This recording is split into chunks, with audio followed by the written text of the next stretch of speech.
Yo soy John Sprocken, yo soy internista, llevo cerca de 13 años aquí en el Hospital San José y terminé hace 8 años una maestría de inteligencia artificial. Pues la línea era de inteligencia artificial y básicamente era ingeniería de sistemas y computación. Desde ese entonces, pues las cosas no se vislumbraban que fueran a darse de la forma en que se han dado durante el último año. Y pues quiero traerles ciertas apreciaciones y ciertos puntos de vista muy desde lo personal y desde lo profesional. Eh, Básicamente yo he estado centrado en la investigación en inteligencia artificial en unas de las aplicaciones desde el punto de vista médico. Pero como aquí vamos a orientar las cosas desde el punto de vista de la educación, quiero comenzar por cuáles son los problemas que podemos vislumbrar que tenemos hoy por hoy desde la educación. Y esos problemas, pues, pueden verlos acá resumidos en el área de la educación general, la educación superior Gracias. y la educación en medicina. Acá. Entonces, desde la educación general, hay forma de apagar el... Bueno, ya ahora sí. Entonces, somos conscientes que existen grandes desigualdades, hay eh, preocupaciones con respecto a la calidad, los estándares que se utilizan, aspectos con respecto a las tecnologías que se manejan, la formación docente y la financiación, la burocracia y rigidez y todos estos componentes. Ustedes como docentes y que se están formando en este componente deben ser conscientes ya hoy por hoy de todo ello. Y la educación superior y específicamente en la educación en medicina tiene sus componentes específicos. Entonces, desde ahí, eh, ya trasladando todo esto a la medicina en específico, vemos cómo la ciencia avanza de una forma exponencial, rapidísimo, y es imposible mantenerse al día en todos estos avances. Falta acceso a recursos y tecnología en muchas partes y estamos muy centrados en la teoría como todo el resto de la educación en general. Las evaluaciones son estresantes, muchas veces no dicen lo suficiente con respecto a que se hayan adquirido las competencias que los estudiantes requieren.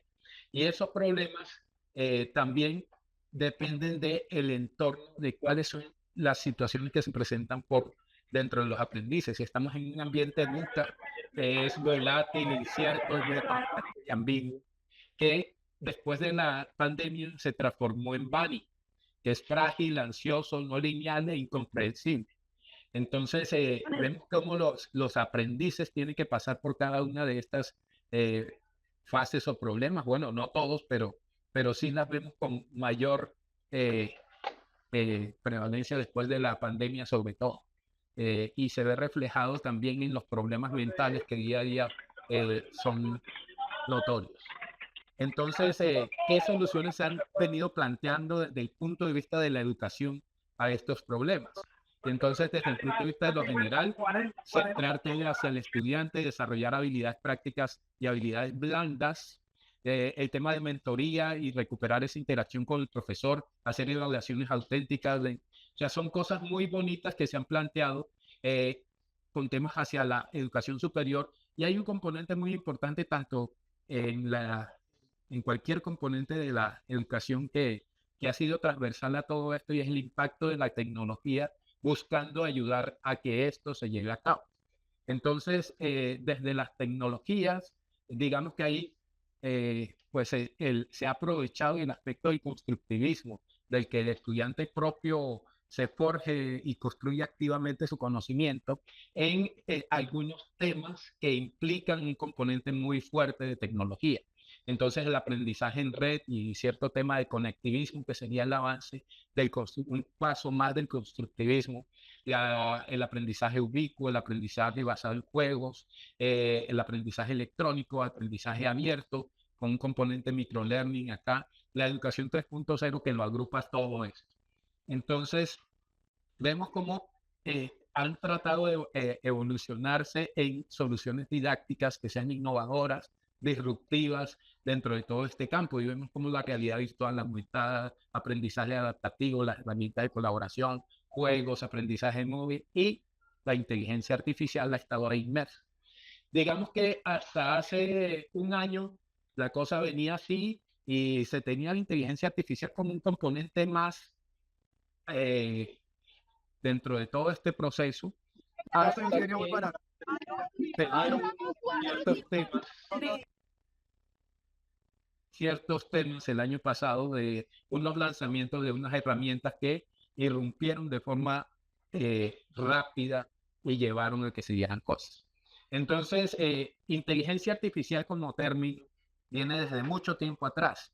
Resulta que desde el mismo momento en que se comenzó a pensar en la creación de los computadores, se tenía por dentro la idea de si era necesario hacer que ese computador, ese mecanismo electrónico que hacía cálculos, fuera más allá y pensara como un humano. Es así como Alan Turing en 1950 publica un artículo que fue trascendente en este aspecto y habló de que los computadores podrían llegar a pensar. Ya estamos hablando de posguerra, estamos hablando de que ya se tienen algunas herramientas, algunos computadores que son útiles, y de ahí en adelante se vino trabajando activamente en esa interacción del humano con la máquina.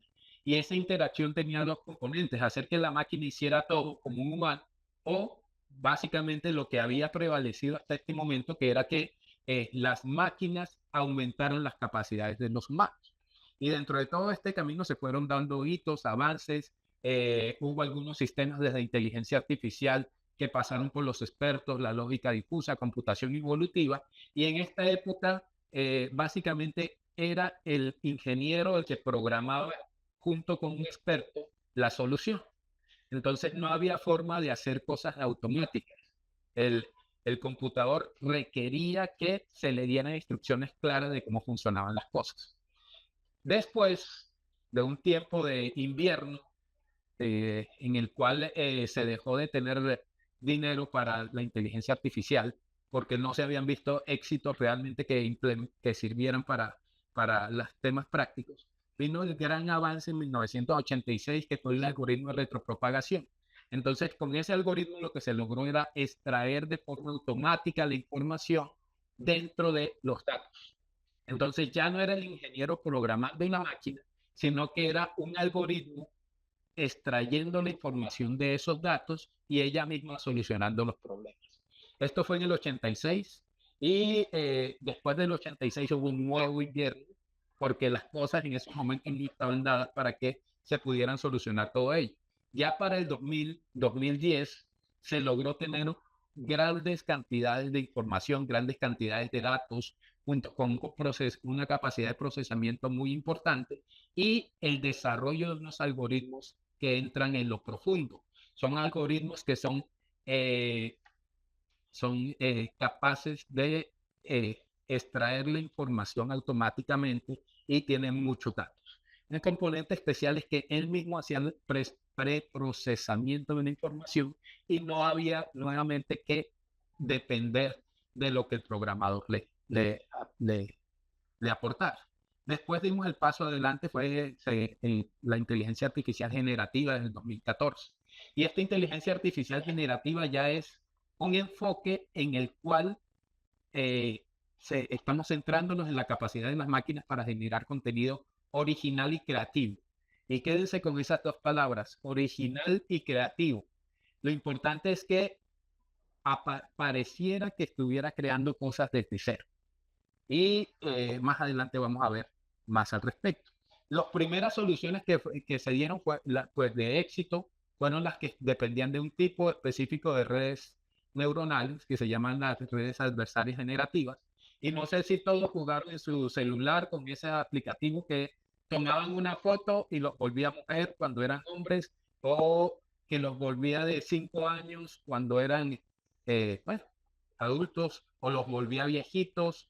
Entonces, todas estas funciones que salieron en el Snapchat, en Facebook, en todas esas aplicaciones que descargaban en su celular, la mayor parte de ellas estaban sustentadas en redes adversarias generativas. Entonces ya vemos cómo se iba modificando la información, pero además de eso, creando información de la nada. En ese punto, perdón, no quieres pasar.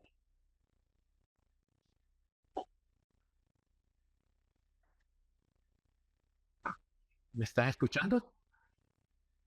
Sí, señor. Discúlpenme que acá se salió la presentación. ¿Se movió o se quedó quieto? Nada, ahí nos salió un mensaje de terminar proceso.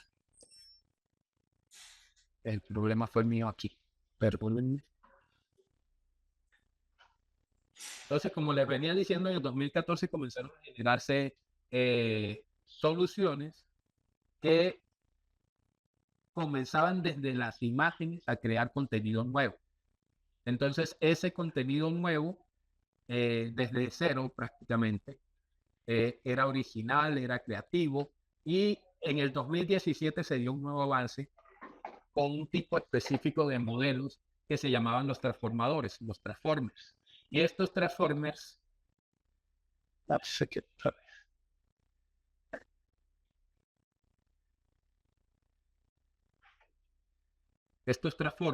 tenían una capacidad impresionante en conocer lo que estaba por debajo de esos datos. Y esta publicación, entonces esta publicación marcó un cambio trascendental. La atención es todo lo que se necesita, dado que el mecanismo de atención es lo que está por debajo de ese modelo de transformers. Entonces, esos transformers lo que potenciaron fue que los sistemas que manejaban el lenguaje comenzaran a tener unas capacidades supremamente grandes y casi que entendieran el lenguaje. Y una de las aplicaciones de estos transformers fue primero el dar un avance en cuanto a la creación de imágenes, porque estas imágenes, cuando estaban marcadas con un sello de qué era lo que hacía, con este modelo que era Click, que era el modelo del lenguaje, era capaz de generar unas nuevas imágenes similares a las que se habían alimentado, pero completamente distintas. Entonces era capaz este sistema de entender sí, un perro de tipo Gorky que estaba tocando una trompeta de la cual le sale fuego. Entonces vemos como la imagen original es esta, pero después de haber pasado por todo ese proceso, se torna en una completamente distinta y puede generar muchas imágenes. Entonces conocen lo que hay por dentro y estos son los modelos de difusión que son basados en transformers. Y esos modelos de difusión vemos como a partir del 2020, con DALI, que es un desarrollo de OpenAI, la empresa que va a ser central más adelante, comenzó a mostrar éxitos sin precedentes que más adelante el modelo de Stable Diffusion llevó a la estratosfera porque fue lanzado de una forma gratuita. Entonces, este Stable Diffusion fue gratuito para el público y la comunidad comenzó a trabajar en ella. Y mientras DALI era cerrado y se quedó como quieto, Stable Diffusion siguió avanzando y produciendo cosas como estas que ustedes pueden ver acá. Entonces, ver a Trump firmando en la entrada a la cárcel o ver al Papa con tremenda moda fashion y todas las cosas, dependió de estos modelos de difusión. Entonces, vemos cómo las noticias falsas es una de las cosas que han pasado como consecuencia de esto.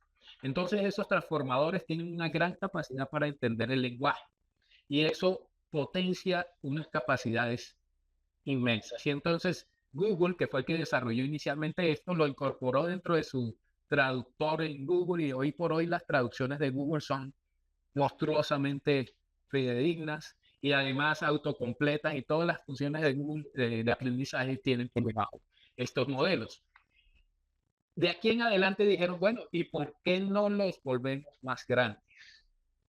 Y una cosa impresionante fue que ya no necesitaban tener datos que estuvieran marcados, sino que lo que dijeron fue, cojamos para entrenar a estos modelos una secuencia de palabras y que el mismo modelo identifique cuál es la siguiente palabra.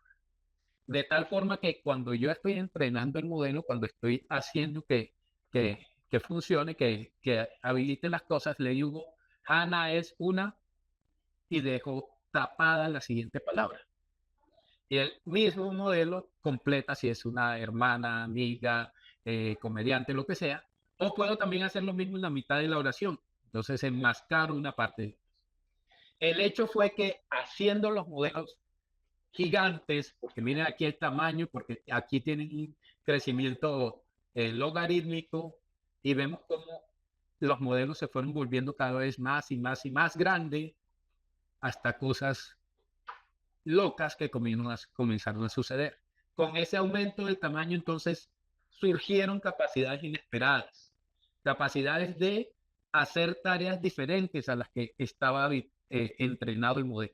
De nuevo les repito, el modelo lo que hace es completar la siguiente palabra. Pero cuando se vuelve grande y cuando le doy volúmenes ingentes de datos, le doy toda Wikipedia, le doy un pocotón de páginas de internet, le doy libros gratuitos de Google, le doy todo lo de Reddit y Twitter y cosas así que están abiertas, la cosa se pone loca y comienza a hacer traducciones sin que se haya entrenado para que haga traducciones, resume textos sin que haya sido creado para eso, hace preguntas y respuestas y tiene análisis del sentimiento de una oración. Entonces emerge una capacidad para la que no se estaba preparado. Estos grandes modelos tienen diferentes fases y estas fases implican cantidades gigantescas de procesamiento en la base. Cuando tengo un modelo que entiende ese lenguaje, pero que todavía no ha sido adaptado, que no ha sido afinado para que cumpla una tarea específica. Entonces, miren la cantidad de GPUs que se necesitan, 1000. Y después viene un ajuste fino. Entonces, cuando yo hago un ajuste, algo que responda muy bien a un modelo de tarea. Entonces, ese ajuste es el que hace que resuma lo que tiene que resumir, que responda preguntas y respuestas, que traduzca. Estas son las tareas entonces que es un ajuste fino, que es un proceso un poco más pequeño. Entonces, cuando ya yo tengo el gran modelo, miren que necesito menos capacidad para hacer el ajuste de ese modelo. Pero además de eso, tengo que cuidar que el modelo no diga cosas inapropiadas y que resuma los sesgos de la información que se alimentó. Imagínense que yo lo haya alimentado con todos los twitters. ¿Cuál va a ser la forma que va a responder ese modelo? Pues va a ser un patán, va a ser un troll, va a ser lo que tiene Twitter. Entonces, básicamente tengo que alinear el modelo para que no haga eso. Y entonces tengo dos sistemas para alinearlo y uno es un sistema de recompensas y otro para reforzamiento por el humano. Entonces, eso es lo que hace que ustedes cuando se metan al modelo ChatGPT, ustedes le digan, hazme un resumen de tal cosa. Y comienza, por supuesto, con mucho gusto. Usted es lo mejor de este mundo. Ha sido un placer hablar con usted. Entonces es muy bien alineado. Entonces, y además, también permite que no dé información inconveniente, como cómo se hace una bomba atómica o cuál es el medicamento que se debe formular para un paciente que tiene tal o cual cosa. Entonces, ese tipo de informaciones no es conveniente que estén utilizando. Entonces, estos modelos pueden ser usados de diferentes formas. Lo consultamos de forma directa desde la red, entonces entramos a ChatGPT o entramos a BART o entramos a cualquiera de todos los demás que hay, o hacemos un entrenamiento específico a dominio y vemos unos que están hechos para medicina, como en MedPalm, o tomamos el ajuste fino de un modelo de base para una tarea específica que queramos hacer, o comenzamos a generar modelos propios. Vemos cómo los modelos propios son supremamente costosos de hacer hoy por hoy y se necesitan una carga monetaria gigantesca, y por eso hoy por hoy, ¿quiénes los hacen? Meta, Microsoft, X, antes Twitter, o gobiernos. Entonces la cosa no está fácil, pero hay una cantidad cada vez mayor de modelos que son gratuitos. Entonces, desde la medicina vemos cómo pueden utilizarse de diversas formas y se plantea que puede llegar a obtener información de texto, de audio, de imágenes, de historias clínicas, de señales, de ómicas y de gráficas. Imagínense cuando sea capaz de mezclar toda esta información y obtener algo que finalmente genere algo para su paciente. Y por ahora, y esperemos por mucho tiempo, va a necesitar este individuo aquí en la mitad, o sea, nosotros los médicos, y cumplan esas tareas. Pero todavía hay mucho y nosotros vamos a estar ahí muy atentamente. Y pasan cosas como el que metí esta imagen ayer a ChatGPT y le dije, mire, esta es una biopsia de pulmón. ¿Conoces alguna estructura? ¿Reconoce alguna estructura? Perdón, yo soy un médico y me encuentro explorando las capacidades de aprendizaje en contexto de GPT-4 para una charla que voy a dar mañana, o sea, hoy. Y esto fue lo que contestó el aparato. Entonces, entiendo tu interés, miren todo lo correcto que es en la forma que es. La imagen muestra un corte histológico teñido, al parecer coloreado con la tinción de hematoxilina y osina, comúnmente utilizado en patología para visualizar tejidos. Esta micrografía se puede observar diferentes tipos celulares y estructuras, pero a nivel de detalle y la resolución pueden limitar la identificación precisa. Observo células grandes con nucleolos prominentes, algunas de las cuales podrían ser neoplásicas o indicativas de algún proceso patológico. Este es un adenocarcinoma de pulmón. No se compromete más adelante, no dice específicamente qué es, pero si lo hace sin estar entrenado para ello, ya dice qué es. O sea, yo como no experto en patología hubiera podido decirlo menos que lo que dijo ya. Y aún así es impresionante. Entonces, desde la aplicación a los pacientes, tiene una cantidad de aplicaciones monstruosas. Ya hoy por hoy los pacientes no consultan primariamente al médico, sino que consultan con Doctor Google primero. ¿Qué podemos esperar después cuando pues, se haga más el tipo de herramientas como ChatGPT? Obviamente nosotros desde la medicina también tenemos unas capacidades impresionantes para sacarle provecho en cada una de estas tareas. Y entonces, en educación específicamente, nosotros podemos tomar 4 caminos en educación. O les decimos que no lo usen y proscribimos su uso, diciendo que tomamos acciones como desactivar la Internet e implementar sistemas de monitoreo, establecer comunicación claras y políticas y sanciones para los que los usen, o irnos al extremo opuesto y hacer un estímulo para ella, entonces promoverlas activamente. Entonces la vamos a integrar en el currículo del plan de estudios, la hacemos parte fundamental de la metodología, proporcionamos formación específica sobre cómo usarla y establecemos proyectos y actividades con ellas. El hecho es que hoy por hoy esto es una disrupción tan grande que nos va a cambiar desde todos los aspectos de la sociedad. Y la educación ha llegado tarde a muchas cosas. Ha llegado tarde al internet, ha llegado tarde a la imprenta, ha llegado tarde a la calculadora, pero llega. La idea es hacer ese tránsito un poco menos escabroso porque los vamos a tener que utilizar.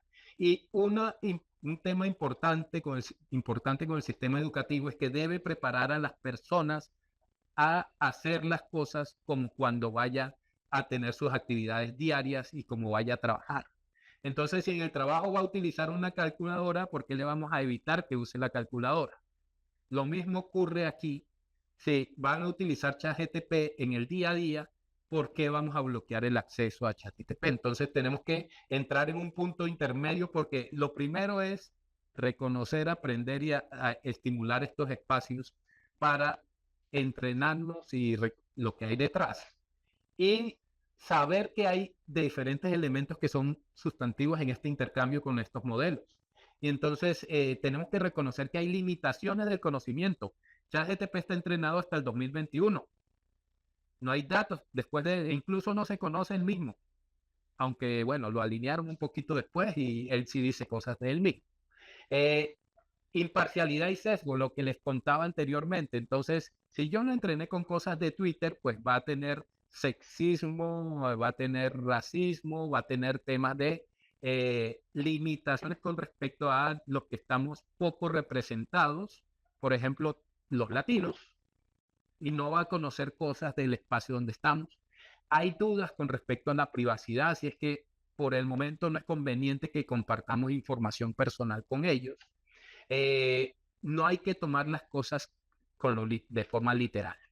Y esta parte del aspecto literal implica que las palabras con las cuales yo interactúo con ChatGPT deben ser cuidadosamente tomadas, esa instrucción que le doy para que él pueda cumplir la tarea con éxito. Y eso se llama prompting.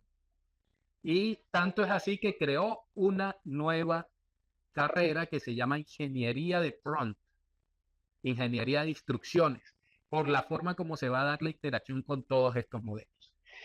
No es infalible. El sistema va a dar una respuesta sea como sea. la tarea es que él hace es autocompletar. Entonces, siempre va a generar texto. Y ese texto va a sonar bonito. Sea como sea, va a sonar espectacular y eso va a sonar coherente. Así es que tenemos que saber que puede llegar a decir cosas muy bien estructuradas, muy bien construidas, pero que son irreales.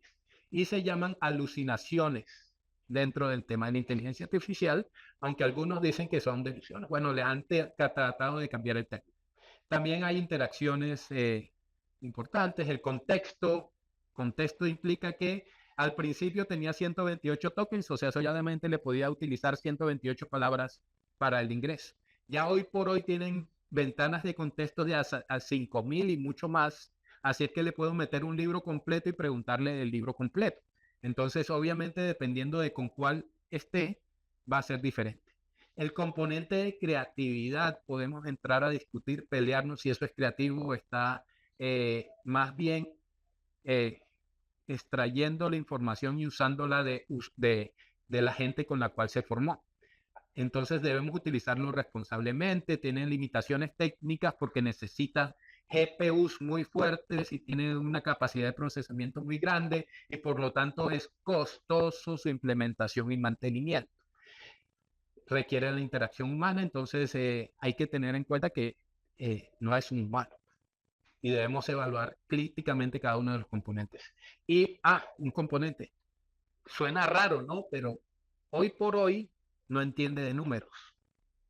No fue entrenado para dar resultados numéricos, para entender ecuaciones. Fue entrenado para entender el lenguaje.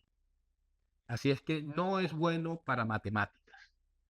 Entonces, tomemos con pinzas las cosas de las matemáticas. Entonces, en educación, ¿desde qué punto de vista podemos tener las aplicaciones de los lenguajes naturales? Entonces, 7 puntos de vista. Administrativas, el uso por el docente, el uso por el estudiante, el desarrollo profesional, el uso de investigación, apoyo psicoeducativo, uso de extensión universitaria y comunidad, integración con otras tecnologías. Entonces vemos cómo hay bastantes cosas por hacer.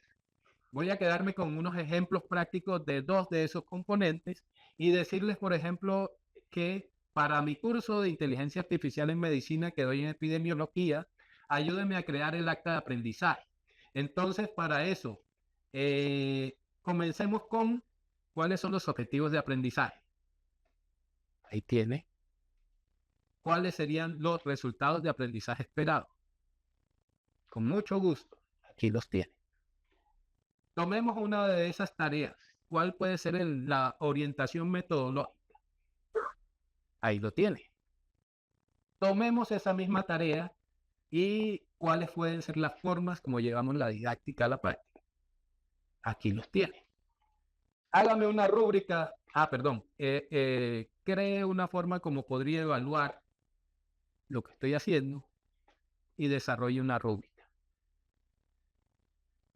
Lo pasé rápido para que primero se descrestaran y segundo no se dieran cuenta de todos los errores que hay ahí. La respuesta que da está muy bien, pero necesita de que el experto en cada uno de esos caminos le ponga una lupa, aporte y por lo tanto necesita pensamiento crítico. No podemos pasar entero y hoy sí que menos con todo esto que se está dando. Es primordial la evaluación del experto. Así es que es muy importante no perder de vista que tenemos que ser claros y tenemos que conocer el tema de base, apoyándonos en estas herramientas, pero no es la respuesta última. Un siguiente paso entonces son las actividades académicas. Entonces miren ustedes cómo la presentación me ayudé aquí en Microsoft, en el Office. Aquí él me daba opciones de cómo puede ser la presentación de las diapositivas. Lo utilicé por todos lados. O puedo utilizar una herramienta como Canvas que tiene unas capacidades visuales impresionantes. O puedo utilizar de aquí en adelante el Copilot que tiene Microsoft y escribe, gestiona, utiliza Excel de una forma monstruosas. Entonces ya ese Copilot es un asistente virtual también para todas estas tareas. Una presentación que hice en la reunión que tenemos de medicina interna, presentamos un caso clínico y llevamos dos invitados importantes. Entonces le preguntamos a ChatGPT qué pensaba acerca de ese caso y se lo preguntamos a Bart. Sorprendentemente bueno, respondió mejor que internos y respondió mejor que algunos residentes, pero no es perfecto. Y él también tiene límites para no responder las cosas para que puedan ser utilizados como si fueran la respuesta de un médico. Entonces, asistente en la escritura del artículo, muy al momento del lanzamiento, por ahí en el febrero, marzo, salieron 4 artículos que estaban firmados por ChatGPT, eran coautores. Y eso hizo que toda la gente comenzara a tener una interacción en redes desde la medicina sentimos ese golpe y miren cómo terminaron echando para atrás 2 de esos 4 documentos y haciendo que cada una de las revistas, ya ahora todas, no aceptaran los autores no humanos dentro de sus temas de autoría. Y ahí está discutido el porqué. Pero también podemos utilizarlo para escribir los artículos como asistente y podemos tomar ayudas específicas dentro del proceso. Por ejemplo, esto fue un metaanálisis que ya yo había hecho anteriormente, una revisión sistemática, discúlpenme, que yo llegué y corrí nuevamente en el proceso de la búsqueda sistemática. Entonces, había identificado 5 artículos en la revisión sistemática original y eso fue trabajo duro de revisar 3.500 documentos dentro de un listado gigantesco y todo ese proceso de filtrado lo corrí con el ChatGPT, que era la versión 3.5. En ese punto identificó 3 de los 2. Hice esa publicación, la revista española no me la aceptó, entonces tocó quedarnos aquí con la revista colombiana. El hecho es que la hice en abril, pero ya para septiembre, octubre, ya no les interesaba mucho, entonces ya la cosa bajó el interés, entonces me tocó mandarlo a la revista colombiana de cardiología. Entonces, a veces también nos limitamos nosotros con la capacidad de hacer y publicar cosas en donde podamos. Entonces, tenemos retos desde la educación, el reto de potenciar el pensamiento crítico, el reto de poder tener la capacidad de personalizar el aprendizaje, en contra de una estandarización, el hecho de tener que potenciar el aprendizaje blando, de habilidades de gestión de estas herramientas, y puede que se vea en peligro el modelo actual que tenemos de maestrías, doctorados, postdoctorados, en pos de microcursos y el adquirir capacidades forjadas en una tarea específica. Ojo que digo potenciar y en peligro, pero vamos a seguir necesitando doctores, expertos temáticos máximos y gente que amplíe la capacidad del conocimiento que tenemos. La dependencia tecnológica, que es una situación real, y ya hoy estamos adictos a los celulares y con estas cosas ni siquiera vamos a necesitar interactuar con otros humanos porque interactuamos con este. No sé si vieron la película Her, por ejemplo. Entonces, terrible lo que se vislumbra. Conocer esos sesgos que tiene el algoritmo. Conocer que para nuestro entorno geográfico no está capacitado, que tiene limitaciones con el idioma español, que necesitamos trabajar activamente para que eso se lleve a cabo. Entonces, también la protección de datos y la privacidad. Miren, al principio cortaron en Europa, principalmente en Italia, como en marzo llegaron y dijeron, cortamos ChatGPT, hicieron unos ajustes ahí en cuanto a la toma de datos y pedir accesos y después lo volvieron a activar. La inequidad en el acceso. Entonces, no, pues los que tienen 5G y tienen capacidades, velocidades monstruosas de almacenamiento y que pueden correr localmente cosas y tienen dinero para comprar el computador monstruoso, pueden correr localmente. Y ahí vamos a seguir viendo cómo la brecha puede llegar a incrementarse en nuestro entorno porque tenemos problemas en esa parte. Necesitamos formar a nuestros docentes en que lo usen, en que reconozcan y sepan qué es lo que hay detrás, que no lo vean como una amenaza. Y si lo ven como una amenaza, aprovechenla para mejorar y ver los problemas desde la base. Tenemos que hacer evaluaciones activas para saber que esto sí funciona y cuáles son los problemas, las limitaciones, la fortaleza desde la investigación. Ojo que tenemos el riesgo de la superficialidad. Entonces el estudiante simplemente mete, responde y como la respuesta es bonita, no le pone ningún filtro. Entonces volvemos al tema del pensamiento crítico. Porque no va a estudiar, simplemente me quedo con lo que dijo ahí. Esa no es la idea, nunca lo va a hacer. Integrarlo dentro de nuestros currículos y necesitamos estar atentos a los cambios. Esto está cambiando de una forma brutal. Hace 2 semanas ya ChatGPT ve, hace 2 semanas ya ChatGPT habla y lo que se viene es nuestro. Y vamos a terminar con algo que son los asistentes virtuales inteligentes. Vamos a tener ese tutor, acompañante, que va a saber cuáles son nuestras capacidades, habilidades, defectos y que nos va a hablar al oído, idealmente, y va a reconocer cómo potenciamos eso y cómo favorecemos lo que ya hacemos y solucionamos lo que no. Y todos esos temas de asistentes virtuales también tienen un componente adicional, es el metaverso. Y el metaverso, que es esa realidad virtual que existe más allá de la realidad. Y entonces es donde estamos creando un universo que no existe en la real, pero sí existe en lo virtual, pero es la forma como vamos a llegar a interactuar.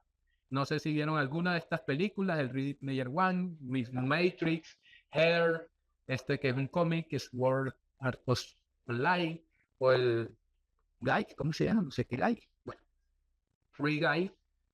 Entonces, todos esos son visiones del metaverso.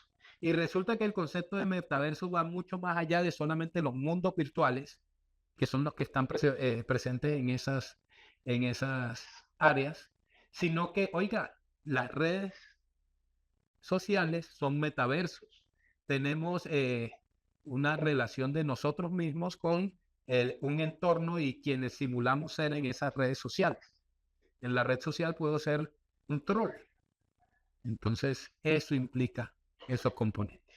Y lo que implica para la educación, lo vimos en algunos congresos, cómo nos situamos en un avatar, íbamos a un mundo virtual y entramos a un congreso, con limitaciones gigantescas, pero lo que va a venir avanzando esto es gigante. Y no por nada Meta se cambió de nombre, Facebook se cambió de nombre a Meta, y no por nada hace 3 meses avisaron el lanzamiento de las Vision Pro de Apple.